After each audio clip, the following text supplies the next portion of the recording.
Hello students, मैं हूं श्वेता। स्वागत है आप सभी का मेरे इस यूट्यूब चैनल लखनऊ लर्निंग में। लिसनर्स, आज की इस वीडियो में हम सेलिंग इन एडवर्टाइजिंग के कुछ और एमसीक्यूज के बारे में जानेंगे जो आपकी यूनिट थर्ड से रिलेटेड है। जैसे कि यूनिट थर्ड में जो आपके सिलेबस मेंशन है आपके उसमें उसमें है एडवर्टाइजिंग से रिलेटेड चीजें हैं। आपकी जितने भी एडवर्टाइजिंग से रिलेटेड डिटेल एडवर्टाइजिंग के बारे में ही हमें पढ़ना है। तो उससे रिलेटेड जितने भी एमसीक्यू हो सकते थे, जितने क्या मतलब एटलीस्ट मैंने, आप देख सकते हैं स्क्रीन पर काफी सारे एमसीक्यूज आपके लिए लेकर के आई हूँ मैं आज की इस वीडियो में। तो आई होप आपको ये वीडियो अच्छा लगे। अब आइए स्टार्ट करते हैं। लिसनर्स, जैसा कि आप स्क्रीन पर देख सकते हैं, सबसे पहला क्वेश्चन है what is the primary purpose of advertising. यानी कि एडवर्टाइजिंग का मेन पर्पस क्या होता है। क्या एंटरटेनमेंट करना होता है, इंफॉर्मेशन देना होता है, परसुएशन करना होता है, या फिर एजुकेशन देना होता है। क्या आपको लगता है कि एडवर्टाइजमेंट इसलिए की जाती है ताकि हमको एंटरटेन किया जा सके, या फिर सूचना दी जा सके, या फिर परसुएशन की जा सके, या फिर एजुकेशन दी जा सके। तो लिसनर्स, जैसा कि आंसर मैंने इसमें ऑलरेडी मेंशन कर रखा है, तो आप देख सकते हैं आंसर सी है, परसुएशन। जिसका क्या मतलब होता है, प्रोत्साहन करना, समझाना बुझाना। तभी तो लोग खरीदते हैं उस प्रोडक्ट को। जैसे आप मार्केट में जाइए, तो अगर किसी प्रोडक्ट को अगर सेलर भी अगर बता रहा है कि इसमें ये क्वालिटीज हैं, तो वो समझा रहा है, आपको बता रहा है सारी चीजों से रिलेटेड, तब आप उस प्रोडक्ट की तरफ अट्रैक्ट होते हो कि नहीं, हमको ये लेना है कि नहीं लेना है। तो आई होप ये क्लियर हो गया होगा। नेक्स्ट क्वेश्चन है, किस तरीके की एडवर्टाइजिंग फोकस करती है एक स्पेसिफिक प्रोडक्ट और सर्विस पे शॉर्ट टाइम में। तो इसका आता है प्रोडक्ट एडवर्टाइजिंग, मतलब शॉर्ट टाइम में आप प्रोडक्ट एडवर्टाइजिंग पे फोकस कर सकते हो। नेक्स्ट क्वेश्चन है question number 3। So here it is, which function of advertising involves creating awareness about a new product or service। यानी कि किस तरीके के एडवर्टाइजिंग फंक्शन में हम अवेयरनेस को क्रिएट करते हैं, जागरूकता फैलाते हैं एक नए प्रोडक्ट और सर्विस में। तो इंफॉर्मेशन में, यानी कि हम सूचना देते हैं। नेक्स्ट है कि एडवर्टाइजिंग का स्कोप क्या है, यानी कि इसका क्षेत्र कहाँ तक व्यापक है। तो आप कह सकते हैं कि various media and target audience, यानी कि ऑडियंस इसका मेन टारगेट होती है कि वहां तक जो भी चीजें हैं उसको पहुंचाना है। तो मीडिया के थ्रू ऑलरेडी ये चीजें पहुंच जाती हैं। सो नेक्स्ट है क्वेश्चन नंबर 5। किस तरीके की एडवर्टाइजिंग का एम होता है कि एक कंपनी के लिए पॉजिटिव इमेज बिल्डअप करे। तो किस तरीके की एडवर्टाइजिंग होगी जो एक पॉजिटिव इमेज बनाएगी कंपनी की। तो कंपनी की बात हो रही है लिसनर्स, तो आप इसमें देखिए, इसमें ज्यादा कुछ करना नहीं है, ये तो नॉर्मल सा क्वेश्चन है। कंपनी की बात हो रही तो जाहिर सी बात है इंस्टीट्यूशनल एडवर्टाइजिंग की बात की जा रही होगी। तो आई होप आपको ये क्लियर हो गया होगा। नेक्स्ट क्वेश्चन है कि कैसे एडवर्टाइजिंग इकोनॉमी में कंट्रीब्यूट करती है, इसका क्या रोल होता है। फिर क्या करती है, डिमांड को स्टिमुलेट करती है। अब देखिए, आप ऐसे भी एलिमिनेट कर सकते हैं, जैसे कंजम्पशन को क्या है, डिक्रीज करती है, और कंपटीशन को कम करती है, या फिर अनएम्प्लॉयमेंट को बढ़ाती है। तो ये तीनों ऑप्शंस आप देख सकते हैं कि निगेटिव सेंस में बातें बोली जा रही है। सिर्फ एक आपका बी ऑप्शन जो है वो पॉजिटिव सेंस में बोल सकते हैं। तो इस हिसाब से भी आप आंसर्स को पता कर सकते हैं बाकी ऑप्शंस को एलिमिनेट करके। नेक्स्ट है क्वेश्चन नंबर 7। तो क्वेश्चन नंबर 7 है कि कौन से सोशल एस्पेक्ट एडवर्टाइजिंग के इन्वॉल्व होते हैं कल्चरल डाइवर्सिटी को प्रमोट करने के लिए। सो लिसनर्स, इसका आंसर है कल्चरल डाइवर्सिटी, यानी कि वही चीजें होंगी ना जो विविधता होती है, तो वो सारी चीजें भी प्रमोट करने में काफी हेल्प होती है। नेक्स्ट है question number 8। What is a legal consideration in advertising content. Listeners, इसमें मैं ज्यादा डिटेल में नहीं जा रही हूँ, सिर्फ आंसर आपको बता रही हूँ या फिर क्वेश्चन समझा रही हूँ, क्योंकि ज्यादा डिटेल में जाने पे वीडियो आपकी बहुत ही लंबी चली जाती है। तो आई होप यू अंडरस्टैंड। अगर आपको डिटेल में इंफॉर्मेशन चाहिए तो आप मेरे कमेंट में मैसेज करिएगा, तो मैं कमेंट में मैसेज करेंगे तो मैं देख करके फिर नेक्स्ट वीडियो आपके लिए डिटेल में ही लेकर के आऊंगी। सो नेक्स्ट है क्वेश्चन नंबर 8 जो है आपका, कि क्या कह रहा है कि legal consideration in advertising content. इसका मतलब होता है कि विज्ञापन सामग्री में कानूनी विचार क्या है, लीगल कंसिडरेशन क्या है। तो डिफेमेशन है। डिफेमेशन का मतलब होता है लिसनर्स मानहानि। सो आई होप ये क्लियर हो गया होगा आपको। नेक्स्ट क्वेश्चन है क्वेश्चन नंबर 9, कि कौन से एथिकल एस्पेक्ट्स एडवर्टाइजिंग के हम यूज करते हैं, कौन से ऐसे होते हैं जो जोर देते हैं बेसिकली ऑनेस्टी पे और ट्रांसपेरेंसी पे। तो ऑनेस्टी पे कौन सा जोर देगा, ट्रुथ इन एडवर्टाइजिंग, यानी जो भी चीजें हैं, अगर आप एडवर्टाइज कर रहे हो किसी भी प्रोडक्ट से रिलेटेड, तो आप सारी उसकी जितनी भी सच्ची बातें हैं वो सारी चीजें बताइए। नेक्स्ट है question number 10, in the context of advertising what does puffery refers to. यानी कि जो पफरी होता है एडवर्टाइजिंग के संदर्भ में देखा जाए तो इसका क्या मतलब होता है। तो पफरी का मतलब होता है, इसमें आंसर तो मेंशन है लिसनर्स, जैसे कि ऑप्शन भी आपका दे रखा है, एक्सरेटेड क्लेम्स। अब पफरी एडवर्टाइजिंग एक्चुअली होती क्या है। तो इसका मतलब ये होता है, नॉर्मल सा मीनिंग समझ सकते हैं कि बेहतर सामग्री या दुनिया में सबसे अच्छे स्टॉक का दावा मतलब ये करती है, यानी कि इसमें शामिल है। इसका पहली बार जो यूज किया गया था वो 1893 में किया गया था पफरी का। नेक्स्ट है क्वेश्चन नंबर 11 कि इमोशनल अपील क्या होगी एडवर्टाइजिंग में, यानी दर्शकों की भावनाओं को आकर्षित करना है तो वो क्या होगा उसके लिए। तो हम क्या करते हैं, तो इसमें क्या करते हैं हम, appeal to the audience emotions, यानी कि जो भी दर्शक होते हैं उनकी भावनाओं को आकर्षित करने की कोशिश करते हैं इमोशनल अपील में।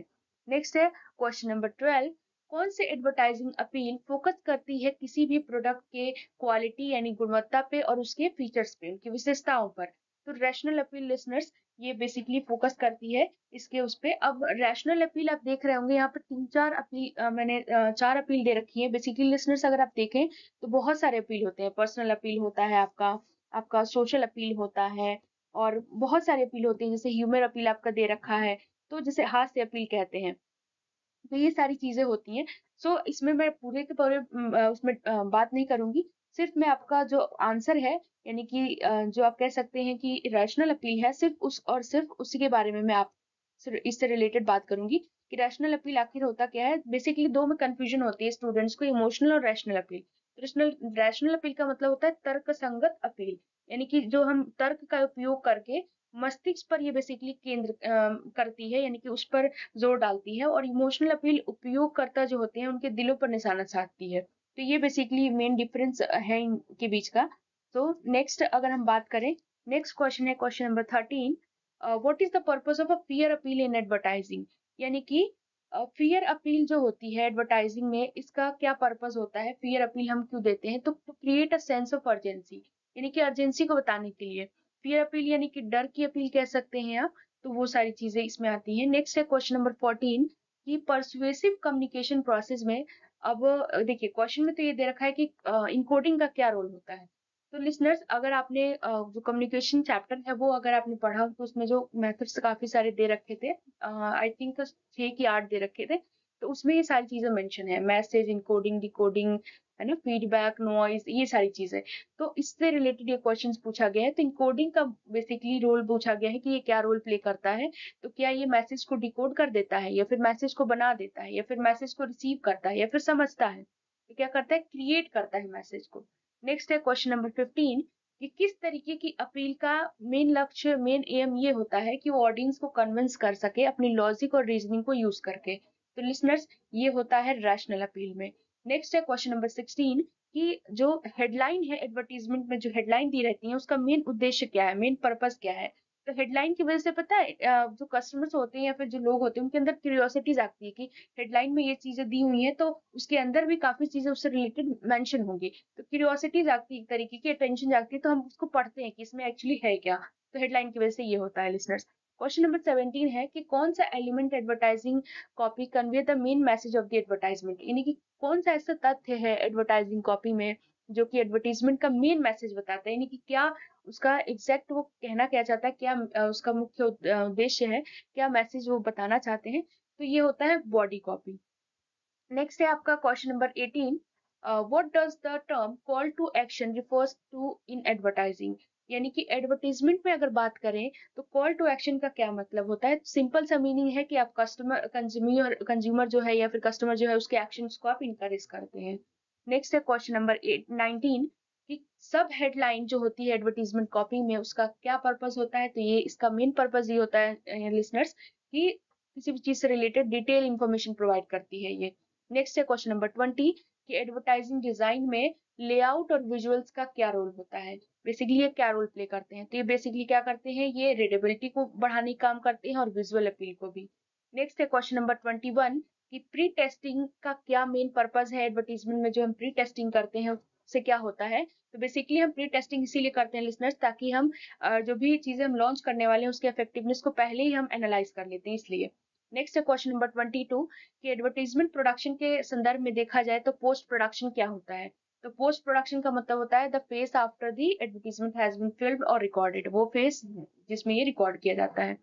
नेक्स्ट है क्वेश्चन नंबर 23 कि स्टोरी बोर्ड जो होती है एडवर्टीजमेंट क्रिएशन में उसका मेन पर्पस क्या होता है। तो ये लेआउट को प्लान करती है एडवर्टीजमेंट में, वो भी विजुअली करती है। ना, आप देख सकते हैं इसको। What is the role of a creative director in the advertisement creation process?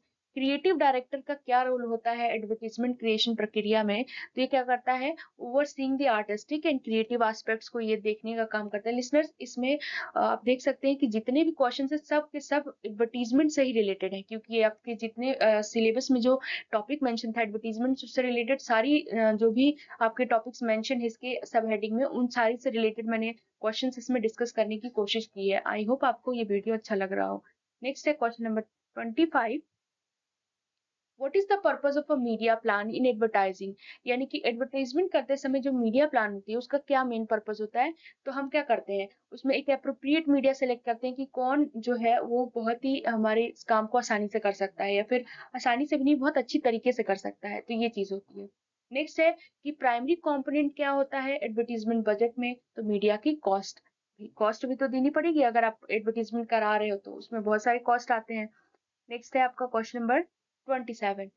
किस तरीके की एडवर्टाइजिंग बजट बेस्ड होती है predetermined percentage of sales पे? तो percentage of sales method. Next है कि ऑब्जेक्टिव और टास्क मेथड का मतलब जो मेथड होता है वो इन्वॉल्व होता है एडवर्टीजमेंट बजट में, वो क्या करता है बेसिकली? तो इसमें ये होता है कि ऑब्जेक्टिव्स को सेट करने का और टास्क को डिटरमाइन करने की बात करता है ये, और फिर अचीव करने की भी। नेक्स्ट है क्वेश्चन नंबर 29 लिसनर्स, आपके स्क्रीन पर ये रहा। Which component of an advertising budget involves cost related to creating the advertising itself? इसमें बेसिकली लिसनर्स ये बोला गया है, जैसे कि आप क्वेश्चन देख रहे हैं, क्वेश्चन नंबर 29 में लिसनर्स की, इसमें बोला गया है कि कौन सा कंपोनेंट एडवर्टाइजिंग बजट का जिसमें इन्वॉल्व होता है कॉस्ट, जो कि एडवर्टाइजिंग के क्रिएट करने से रिलेटेड होती है। तो इसमें आंसर है लिसनर्स प्रोडक्शन कॉस्ट। यानी कि देखते हैं प्रोडक्शन कॉस्ट में पूरी की पूरी क्या कितनी खर्च आने वाली है, ये सारी चीजों को हम देखते हैं। नेक्स्ट है क्वेश्चन नंबर 30 कि एडवर्टाइजिंग बजट के संदर्भ में देखा जाए तो all you can afford method जो होता है वो क्या है? तो इसका मतलब होता है spending much as the company can afford after other expenses. Next है क्वेश्चन नंबर 31। तो लिसनर्स क्वेश्चन नंबर 31 है आपकी स्क्रीन पर। लिसनर्स एक बात कहना चाहूंगी, अगर आपको बहुत सारे एमसीक्यूज एटलीस्ट 1 यूनिट के 200 एमसीक्यूज चाहिए तो आप हमारे डिस्क्रिप्शन बॉक्स में जो लिंक दिया है उस पर मैसेज करें तो आपको मिल जाएगा। तो क्वेश्चन नंबर 31 में ये कहा गया है कि एडवर्टाइजिंग फंक्शन का मेन कार्य, कॉमन फंक्शन क्या होता है? तो मीडिया बाइंग। नेक्स्ट है 32, क्या रोल होता है मीडिया प्लानर का एडवर्टाइजिंग एजेंसी में? तो ये क्या करता है? Planning the distribution of advertisement. Next है क्वेश्चन नंबर 33 की consideration when selecting in advertising agency. जब भी हम एडवर्टाइजिंग एजेंसी को सेलेक्ट करने की बात करते हैं तो की कंसिडरेशन क्या होगा? तो एजेंसी का जो ट्रैक रिकॉर्ड होता है, एक्सपर्टाइज, वो चीज देखा जाता है। अगर एडवर्टाइजिंग एजेंसी के फंक्शन में, यानी कि बोला गया है 34 क्वेश्चन में, in the contest of advertising agency function, advertising agency के संदर्भ में देखा जाए तो उनके जो कार्य होते हैं, what does a copywriter do? Copywriter क्या काम करता है? तो क्या करता है, टेक्स्ट को लिखने का और मतलब लिखने का काम करता है बेसिकली, जो एडवर्टीजमेंट से रिलेटेड होते हैं उनके लिए। नेक्स्ट है क्वेश्चन नंबर 35 कि एक अकाउंट एग्जीक्यूटिव का एडवर्टाइजिंग एजेंसी में क्या पर्पस होता है? तो ये क्या करता है? क्लाइंट रिलेशनशिप और कम्युनिकेशन को मैनेज करता है।